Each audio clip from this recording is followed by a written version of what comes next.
வணக்கம். Car யுங்கோட shadow integration, அதாவது நிழல் ஒருங்கிணைப்பு பத்தி நாம நிறைய கேள்விப்பட்டிருப்போம். ஆனா இன்னைக்கு நாம பார்க்க போற விஷயம் கொஞ்சம் வித்தியாசமானது, ஆழமானது. சேக்ரெட் ஸ்லட் அப்படிங்கிற ஒரு சுவாரஸ்யமான, அதே சமயம் கொஞ்சம் தூண்டுதலான ஒரு உளவியல் கோட்பாட்டை பத்தி தான் நாம இன்னைக்கு விலாவாரியா அலச போறோம். நம்மள பலரும் நமக்குள்ளேயே இருக்கும் ஆழமான உணர்வுகளை எப்படியெல்லாம் அடக்கி வைக்கிறோம், அதனால நமக்கு என்னென்ன விளைவுகள் வருது அப்படிங்கறத இந்த பயணம் நமக்கு ரொம்ப தெளிவா புரிய வைக்க போகுது. முதல்ல ஒரு நிமிஷம் யோசிச்சு பாருங்க. சேக்ரெட் ஸ்லட், அதாவது புனிதமான காமமுகம் அப்படிங்கிற வார்த்தையை கேட்கும்போதே உங்களுக்குள்ள என்ன தோணுது? உங்களோட உடல்லையோ மனசுலயோ ஏதாவது ஒரு ரியாக்ஷன் வருதான்னு கவனிங்க. அது ஒருவித அசௌகரியமா இருக்கலாம், இல்லனா ஒரு ஆச்சரியமா கூட இருக்கலாம். யுங்கோட உளவியல் விதிப்படி பார்த்தா, இப்படி ஒரு வார்த்தை உங்களை தூண்டுதுன்னா அது சும்மா கிடையாதுங்க.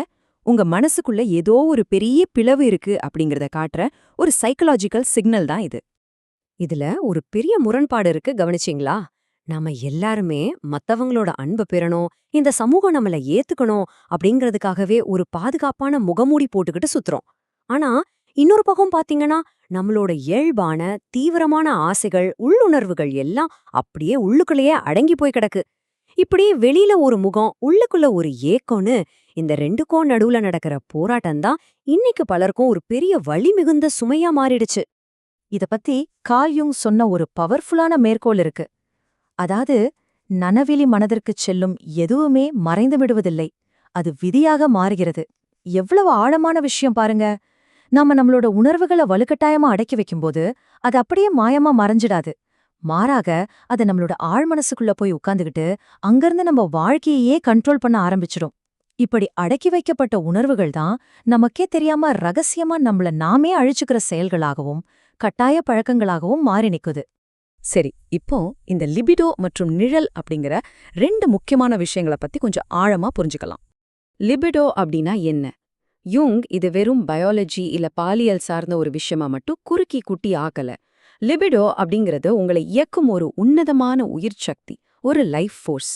இதுதான் உங்களை கிரியேட்டிவ் ஆகுது, மத்தவங்களோட உங்களை கனெக்ட் பண்ணுது, ஏன் உங்களையே முழுசா உருமாற்றுது. ஆனா நம்ம கலாச்சாரம் என்ன பண்ணுது தெரியுமா? இந்த உயிர் சக்திய ஒன்னு வெறும் பொழுதுபோக்கா பாக்குது, இல்லனா அது ஒரு குற்ற உணர்ச்சியா மாத்தி நம்ம தலையில கட்டிருது. அப்போ நிழல்னா என்ன? நிழல்னா ஏதோ கெட்ட விஷயம், வில்லத்தனம்னு நினைச்சுக்காதீங்க.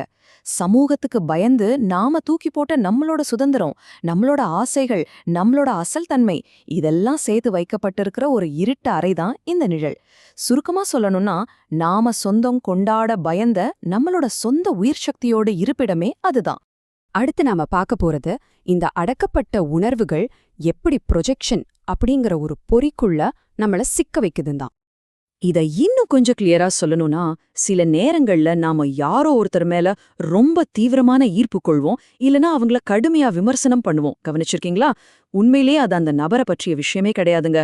நமக்குள்ளேயே நாம அடக்கி வச்சிருக்கிற அனிமஸ் மாதிரியான நம்மளோட சொந்த உள்ளுணர்வு பிம்பங்களை தான் நாம வெளியில தேடுறோம், இல்லனா தாக்குறோம். இதத்தான் சைக்காலஜில ப்ரொஜெக்ஷன் அப்படின்னு சொல்றாங்க. காமம், ஆசைகள், இது எல்லாத்தையும் பத்தி நம்ம சமூகத்துல தலைமுறையா ஒரு குற்ற உணர்ச்சி ஊறி போயிருக்கு. இது எப்படிப்பட்ட மனரீதியான அறிகுறிகளா வெளியில வருதுன்னு பாருங்களேன். நம்ம அன்றாட வாழ்க்கையில நம்ம சந்திக்கிற கட்டாய நடத்தைகள், ஒரு விதமான உணர்வின்மை, அதிகப்படியான ஆவேசம், அப்புறம் எப்படியாவது நம்மள நிரூபிச்சே ஆகணும் அப்படிங்கிற ஒரு பதற்றம், இது எல்லாமே அந்த அவமானத்தோட, குற்ற உணர்ச்சியோட வெளிப்பாடுகள் தான். இப்போ ஒரு முக்கியமான கட்டத்துக்கு வந்திருக்கோம். இந்த உணர்வுகளை வெளிப்படுத்துறதுக்கும் அதுகிட்ட ஆட்கொள்ளப்படுறதுக்கும் இடையில இருக்கிற வித்தியாசத்தை பத்தி பாப்போம்.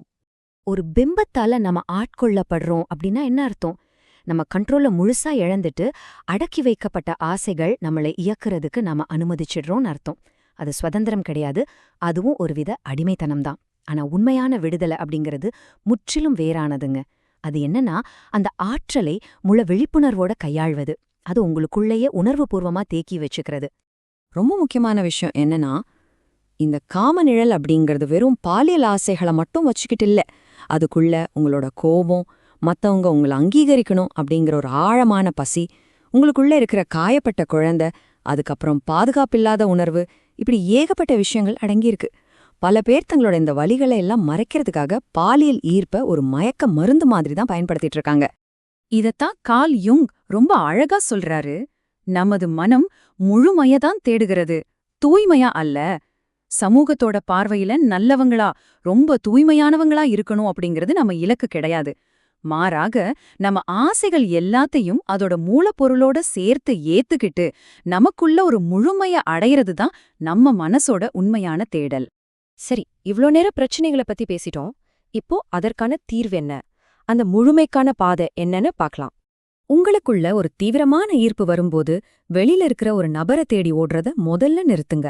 அதுக்கு பதிலா உங்கள நீங்களே ஒரு கேள்வி கேட்டுக்கோங்க. இந்த ஆற்றல் எனக்குள்ள எதை எழுப்ப முயற்சி பண்ணுது? இது தன்னம்பிக்கையா, தைரியமா, இல்ல சுதந்திரமா? ஏன்னா உங்க மனசு வெளியில இருக்கிற நபர்கள் மூலமா உங்களுக்குள்ள இருக்கிற குறைகளைத்தான் உங்களுக்கு சுட்டி காட்டுது.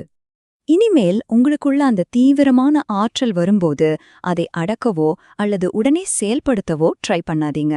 அதை ஒரு சுடர் மாதிரி உங்க கைகள்ல ஏந்துங்க. முதல்ல அந்த உணர்வை கவனிங்க. உங்க உடம்புல அது எங்க எழுகிறதுன்னு பாருங்க. ரெண்டாவது, அந்த பிம்பத்தை அடையாளம் காணுங்க. மூணாவது, அதுக்கு பின்னாடி ஒளிஞ்சிருக்கிற ஆழமான உணர்ச்சிய கண்டுபிடிங்க. நிச்சயமா அதுக்கு பின்னாடி ஒரு தனிமையோ, துக்கமோ, இல்ல ஒரு அன்பான இணைப்பிற்கான ஏக்கமோ இருக்கிறத உங்களால உணர முடியும். இதுதான் யுங்கோட பயிற்சி முறை.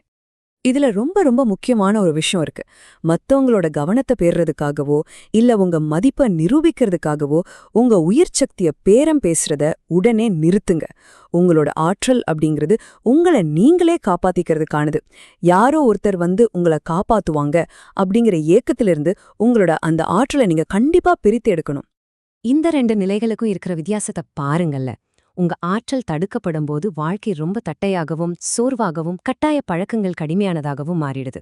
ஆனா அதே ஆற்றலை நீங்க முழு விழிப்புணர்வோட விடுவிக்கும்போது அது உங்களை ரொம்பவே படைப்பாற்றல் கொண்டவராகவும் பிரகாசமானவராகவும் மாத்துது. உங்களோட மதிப்பு யாருக்காகவும் எப்பவும் ஏலத்துல விடப்படாது அப்படிங்கறத நீங்க ரொம்ப தெளிவா உணர்வீங்க. கடைசியா உங்கள நீங்களே கேட்டுக்க வேண்டிய ரொம்ப ஆழமான கேள்வி இதுதான். சிறு வயசுல மத்தவங்களோட அன்பை பெறுறதுக்காக உங்களோட எந்த இயல்பான தீவிரமான பகுதிய நீங்க உங்களுக்குள்ளேயே புதைச்சு வச்சிங்க? அந்த பேரம் பேசுறத இதோட முடிவுக்கு கொண்டு வாங்க. உங்க உயிர் சக்தியை முழுசா மீட்டெடுங்க. உங்க முழுமைய தழுவுங்க. உங்களோட நிஜமான சுயம் வெளிப்படுவதற்கான சரியான நேரம் இதுதான்.